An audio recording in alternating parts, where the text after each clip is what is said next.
Bismillahirrahmanirrahim. Alhamdulillahirabbil alamin wassalatu wassalamu ala asyrafil mursalin sayyidina Muhammadin wa ala alihi wa sahbihi ajma'in. Pagi ini kita baca ayat 158. A'udzu billahi minasy syaithanir rajim. Bismillahirrahmanirrahim. Hal yanzuruna illa an ta'tiyahumul malaikah aw ya'tiya rabbuk aw ya'tiya ba'du ayati rabbik yawma ya'ti ba'du ayati rabbik la yanfa'u nafsan imanuha lam takun amanat min qabl aw kasabat fi imaniha khaira qul intaziru inna muntazirun. Sadaqallahul azim. Hal yanzuruna illa an ta'tiyahumul malaika. Apakah yang ditunggu-tunggukan oleh mereka yang tidak beriman itu? Mereka tidak menunggu melainkan kedatangan malaikat yang mencabut nyawa mereka. Au ya'tiya rabbuka, atau kedatangan azab Tuhanmu. Au ya'tiya ba'du ayati rabbika, atau kedatangan sebahagian tanda-tanda Tuhanmu yang menjadi alamat hari kiamat. Yauma ya'ti ba'du ayati rabbika, pada hari datangnya sebahagian dari tanda-tanda Tuhanmu itu, la yanfa'u nafsan imanuha lam takun amanat min qablu, tidaklah berfaedah lagi iman seseorang yang tidak beriman sebelum itu, au kasabat fi imaniha khaira, atau yang tidak berusaha mengerjakan kebaikan mengenai imannya. Qul intaziru, katakanlah hai Muhammad, tunggulah kamu akan apa yang berhak kamu mendapatnya. Inna muntazirun, kami semua pun sebenarnya menunggu akan apa yang dijanjikan oleh Tuhan kami. Ayat ni menyatakan halangan-halangan daripada beriman. Setelah ayat-ayat terdahulu menyatakan dalil-dalil kebenaran Islam dan menyatakan pula jalan-jalan hidayat yang dibentangkan oleh Al-Quranul Karim, halal haram pada makan minum, halal haram pada akidah, halal haram pada perkara-perkara yang berkaitan dengan kemasyarakatan. Kemudian terima sajalah perkara ini, jalan-jalan ini, halal haramnya, kemudiannya kebesaran Allahnya, terima saja. Pokoknya apa yang dinyatakan oleh Al-Quran ini kebenarannya adalah mutlak. Apakah manusia mudah menerima kebenaran itu? Sebenarnya ada lagi halangan yang menjadikan manusia tidak beriman. Halal haram mereka tidak beriman, panduan hidup bermasyarakat mereka tidak beriman, dalil-dalil kebesaran Allah dipinggirkan. Oleh kerana itu hidup manusia menjadikannya mereka merana. Apalagi yang patut dikemukakan kepada manusia? Ayat ini menyatakan perkara itu. Pertama sekali, manusia ini suka menangguh. Walaupun dia sebagai seorang yang berilmu dalam satu bidang itu, tetapi apakah ilmu yang dimilikinya itu diterima sepenuhnya, diamalkan? Dia sebagai seorang yang pakar dalam satu bidang, apakah dia menerima sepenuhnya apa yang dipelajarinya itu, ataupun dia tunggu? Ataupun dia tunggu? Katakanlah seorang yang mengetahui pakar dalam bidang kesihatan, dan boleh jadi yang tidak pakar pun membaca dan mengetahui peraturan untuk menjaga kesihatan ini, berapa jam satu hari mestinya riadah badan, apa yang patut dimakan, berapa kadar yang patut dimakan, apa yang kadar yang tak boleh dimakan, berapa lemaknya, berapa keperluan badan, bagaimana untuk makan, berapa waktunya. Apakah orang menerima semuanya ini sekalipun dia pakar? Tidak. Yang pakar pun tidak menerima sepenuhnya apa yang dipelajari itu. Ilmunya sepatutnya dia orang yang pertama mempelajarinya. Semua orang tahu bahawa bahan itu boleh memudaratkan kesihatan kita. Berbagai-bagai kempen dikemukakan, setiap batang rokok yang dihisap itu boleh mengurangkan umur, berapa minit umurnya. Semua orang tahu, tetapi mengapa masih meneruskan lagi? Apakah tidak sayangkan umur? Sayang. Apakah tidak sayang kepada anak yang masih kecil itu? Siapa akan membantu mereka, menjaga kepentingan mereka kalau bapaknya sudah tiada lagi, dibunuh oleh bahan yang selalu diambil olehnya?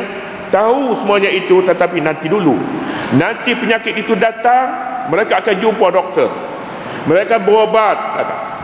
Falsafah yang mereka pakai, biar penyakit dulu datang, kemudian baru kita berobat.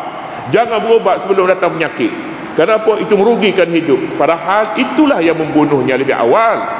Ayat ini menyatakan perkara itu. Perkara iman ini pun begitu sebenarnya. Iman ini mengapa manusia masih lagi tangguh ke halal haram yang sudah jelas terbentang di hadapan? Tunggu dulu, nanti dulu. Bukankah perkara ini mereka sudah yakin bahawa kebenaran wahyu ini?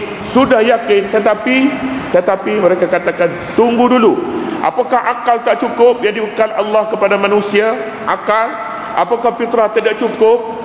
Apakah pengalaman yang ada di alam sekitar ini belum cukup untuk mereka? Ya, manusia ini sifatnya selain daripada sekalipun dibekal oleh Allah kepadanya fitrah yang suci, akal fikiran yang cukup, tetapi mereka suka menentang dan suka melawan. Ini tabiat yang ada pada manusia, suka menentang. Sebenarnya suka menentang kebenaran ini adalah satu perangai akhlak semula jadi yang ada pada manusia. Di mana saja ada peraturan dan undang-undang, di sana ada manusia mula-mula sekali menentangnya. Dan ini satu keadaan yang ada bersama manusia sejak awal makhluk ini ditempatkan di muka bumi ini. Katanya, hal yang zuruna, adakah mereka tunggu? Adakah mereka ini ingin menunggu, tangguh untuk beriman, tangguh untuk mematuhi peraturan-peraturan? Apakah yang mereka tunggu? Illa an ta'tiyahumul malaikatu, malaikat. Mereka tidak tunggu kecuali kedatangan malaikat yang mencabut nyawa mereka. Nyawa boleh pergi bila-bila. La tuakhir amal al-yawmi ila ghadin. Jangan tangguh amal hari ini untuk besok. Besok boleh jadi kita petang ni pergi, kita tunggu besok, tak sempat besok, hari ini kita pergi dah. Jadi kalau begitu, tak tunggu untuk beriman, sekarang juga. Apabila kita sudah yakin dan kita beroleh ilmu tentangnya, terima saja dan amalkan saja. Jika tunggu, apa yang harus yang akan didapati? Yang dapati kedatangan Malikul Maut. Malikul Maut datang. Bila Malikul Maut datang, nak basuh kain pun tak sempat, nak pergi bayar bil pun tak sempat, bil api, bil air belum bayar lagi, banyak kata. Mereka kata pergi sekarang. Malikul Maut kata pergi. Ya, ini suatu amaran. Amaran ini adalah amaran setelah jalan terbuka dan dikemukakan di hadapan. Illa ayyatiyahumul ta'tiyahumul malaikatu, adakah yang ditunggu-tunggu oleh mereka yang tidak beriman itu? Melainkan mereka menunggu kedatangan malaikat, yakni yang mencabut nyawa mereka, yang mencabut nyawa Malikul Maut. Au ya'tiya rabbuka, atau kedatangan azab Tuhanmu. Adakah itu yang nak ditunggu-tunggu? Yang ditunggu-tunggu lagi penyakit datang nak tunggu-tunggu. Penyakit bila-bila masa dia boleh datang. Yang tidak, penyakit yang tidak berat-berat pun datang, ringan pun, setengah-setengah lutut pun dah tak boleh, dah nak datang ke masjid, tak sakit lagi, dia suruh rehat di rumah. Kita kata nak pergi masjid, dia kata rehat di rumah, masa sudah cukup, dan dia beri tanda-tanda awal, dah dia beri amaran sudah cukup lama. Dia kata kalau boleh lututnya boleh pergi masjid pun tak apalah. Yalah, bila dia beri lutut boleh sehat, tak sakit, itu boleh pergi ke mana-mana. Anda lupa masjid, anda pergi ke lahir. Au ya'tiya rabbuka, ataupun kedatangan azab Tuhanmu. Apakah itu yang ditunggu? Tak patut tunggu yang ini. Au ya'tiya ba'du ayati rabbika, atau kedatangan sebahagian tanda-tanda Tuhanmu yang menjadi alamat hari kiamat. Apakah itu yang ditunggu? Tak payah tunggu. Tunggu nanti nyawa sampai ke halqum, tak payah tunggu. Tunggu nanti alamat kiamat Imam Mahdi turun, tak payah tunggu. Nanti Nabi Isa turun, tak payah tunggu. Nanti malam matahari naik di sebelah barat, tak payah tunggu. Nanti alamat-alamat kiamat semuanya itu lahir semuanya. Apakah itu yang ditunggu? Tak patut, katanya.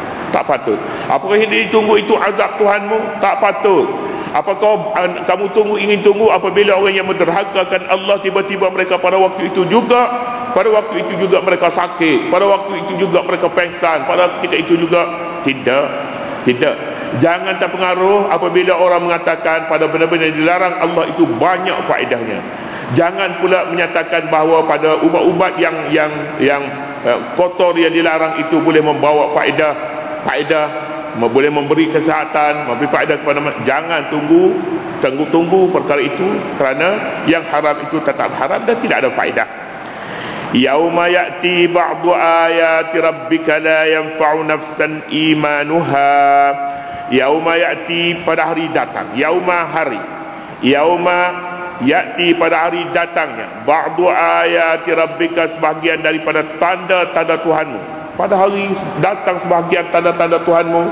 Tidak datang, kita takkan sempat melihat semua tanda-tanda kiamat datang di hadapan kita. Tak datang. Yang mungkin datang pada kita, datang yang sebab kita tak sebahagian daripadanya. Dan kini pun sudah datang sebenarnya tanda-tanda kiamat. Dinyatakan pada tanda-tanda kiamat ini, dinyatakan manusia suka berebut dalam perkara dunia, manusia suka berkelahi antara satu dengan lain kerana dunia. Ini semuanya tanda-tanda akhir zaman. Apakah nak tunggu nanti kedatangan satu demi satu sehingga semuanya lahir? Jangan. Pada hari itu kalau ditunggu semuanya, la yanfa'u nafsan imanuha, tidak berfaedah lagi iman seseorang lam takun amanat min qablu, yang tidak beriman sebelum itu. Orang yang tidak beriman pada ketika itu, bila datang alamat kiamat semuanya, pintu taubat sudah ditutup. Bila sudah ditutup, tidak ada faedah lagi pada ketika itu. Kalau orang yang sudah beriman, berimanlah dia. Kalau yang belum lagi beriman, pintu iman sudah ditutup. Kerana apa? Kerana manusia akan menghadapi suatu alam yang lain pula, di mana alam itu namanya alam al-jaza, alam pembalasan, bukannya alam kerja. Sekarang kita berada dalam alam dunia, alam bekerja. Sama ada baik ataupun buruk, masing-masing ada balasannya. Apabila semuanya itu ditutup, pembalasan alam kerja ini sudah ditutup untuk beralih kepada alam yang lain, namanya alam akhirat. Pada ketika itu, la yanfa'u nafsan imanuha, tidak berguna kepada mana-mana orang oleh imannya. Iman pun tak ada guna pada ketika ini. Lam takun amanat min qablu, yang belum beriman sebelumnya, au kasabat fi imaniha khaira, atau yang tidak berusaha mengerjakan kebaikan mengenai imannya. Ataupun dia beriman tapi dia tidak beramal, pun tak ada guna juga pada ketika ini. Nak tambah iman, nak tambah usaha untuk beriman. Pada saat mana? Pada saat dunia ini digulung semua sekali untuk disimpan pada satu tempat dan akan ditukar dengan alam yang lain. Pada ketika ini amal kebajikan pun tak ada guna lagi. Nak pergi selamat orang yang kena akibat durjana, akibat macam-macam lagi, malapetaka akhir zaman, tak ada guna lagi pada ketika ini. Serah saja kepada Allah. Mana-mana semua orang, sama ada yang ada kuasa, yang tidak ada kuasa, semuanya menyerah diri kepada Allah Subhanahu wa taala. Iman tidak ada guna lagi.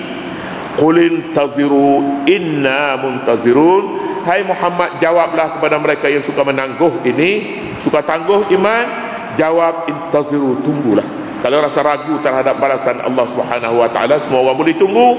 Inna muntazirun, kita semua sama-sama menunggunya. Ayat memberi suatu amaran yang nampaknya lembut tetapi amat keras pada dalamnya, penuh dengan amaran-amaran yang tidak memungkinkan lagi manusia untuk mengelak diri daripada balasan ini.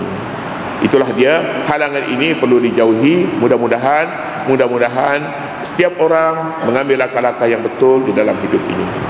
Seterusnya, innal ladzina farraqu dinahum wa kanu syi'a. Allah